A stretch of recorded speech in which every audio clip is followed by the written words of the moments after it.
Rapid సర్వేతో వ్యాధులను ముందుగానే గుర్తించి ఇంటింటికి వైద్య సేవలు అందిస్తూ ఆదర్శంగా నిలుస్తున్నారు ఆదిలాబాద్ వైద్య సిబ్బంది. ముఖ్యంగా వర్షాకాలంలో ప్రబలే సీజన్ వ్యాధులపై ప్రజలకు అవగాహన కల్పిస్తూ ముందుగానే అరికడుతున్నారు. ఆదిలాబాద్ జిల్లాలో గిరిజన ప్రాంతాలు తాండాలు ఎక్కువగా ఉండడంతో ఏఎన్ఎంలు ఆశా కార్యకర్తలు గ్రామాల్లో ర్యాపిడ్ ఫీవర్ సర్వే నిర్వహిస్తున్నారు. ఇంటింటికి వెళ్లి జ్వరం, దగ్గు, జలుబు, ఇతర ఆరోగ్యపరమైన సమస్యలపై ఆరా తీస్తున్నారు. వ్యాధి లక్షణాలు కనిపిస్తే మలేరియా, డెంగీ పరీక్షలు చేయిస్తున్నారు. ఈ సందర్భంగా జిల్లా వైద్యాధికారి డాక్టర్ నరేందర్ రాథోడ్ దూరదర్శన్తో మాట్లాడుతూ వ్యాధులు ప్రబలే అవకాశం ఉండడంతో సీజనల్ వ్యాధుల నియంత్రణ కోసం ప్రత్యేక కార్యాచరణ రూపొందించుకొని అమలు చేస్తున్నట్టు చెప్పారు. ప్రత్యేక వైద్య శిబిరాలు ఏర్పాటు చేస్తున్నామని, ర్యాపిడ్ రెస్పాన్స్ బృందాలను ఏర్పాటు చేసి సమయానికి చికిత్స అందేలా చూస్తున్నామన్నారు. కాగా వైద్య సిబ్బంది చొరవ, పనితీరుపై ప్రజల్లో హర్షం వ్యక్తమవుతోంది. ఏదైతే ఈ వర్షాకాలంలో మనకు వచ్చేది వ్యాధి అంటే రెండు రకాలు ఉంటుంది. ఒకటేమో నీటి జనిత నీటి వల్ల వచ్చే వ్యాధి, తర్వాత దోమకాటు వల్ల వచ్చే వ్యాధులు. సో నీటి జనిత వ్యాధి అంటే ముఖ్యంగా డయేరియా, వామిటింగ్, తర్వాత టైఫాయిడ్ వచ్చే అవకాశం ఉంది. కాబట్టి ప్రజలందరూ స్వచ్ఛమైన నీళ్ళే తాగాలి. అదేవిధంగా ఎక్కడైతే స్వచ్ఛమైన నీళ్ళు లేదో వేడి చేసుకొని చల్లారిన తర్వాతనే మనకు ఈ నీళ్ళు తాగాలని అందరికీ సూచించడం జరుగుతుంది.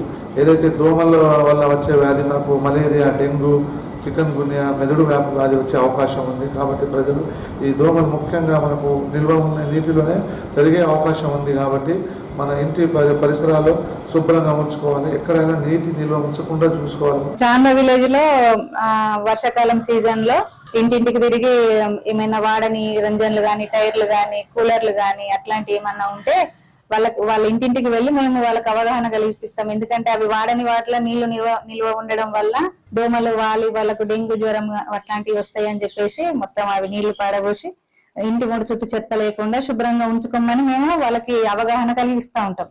మళ్ళీ ఇంటి మూడు చుట్టూ క్లీన్ గా ఉంచుకుంటేనే వ్యాధులు రావు. వర్షాకాలంలో మళ్ళీ చల్లటి నీళ్లు తాగకుండా నీళ్లు వేడి చేసి చల్లైన తర్వాత తాగమని చెప్పి వాళ్ళకి అవగాహన కల్పిస్తాం. ఇంటింటికి సర్వేకి వస్తారు. మంగళవారం, శనివారం, శుక్రవారం అవగాహన చేస్తారు. నీరు ఎక్కడ ఉన్నా కానీ పారేయాలని చెప్పిపోతారు. మా ఊళ్ళో అందరూ గ్రామ పంచాయతీ నేయడం కూడా జరుగుతుంది. అందుబాటులో అన్ని బాగా ఇస్తున్నారు. అందుబాటులో వాళ్ళు సుఖ ఉంటున్నారు. ఇక్కడ నెల నెల ఖర్చు చెయ్యి వస్తున్నారు. నీళ్ళ గురించి అన్ని తిరుగుతున్నారు.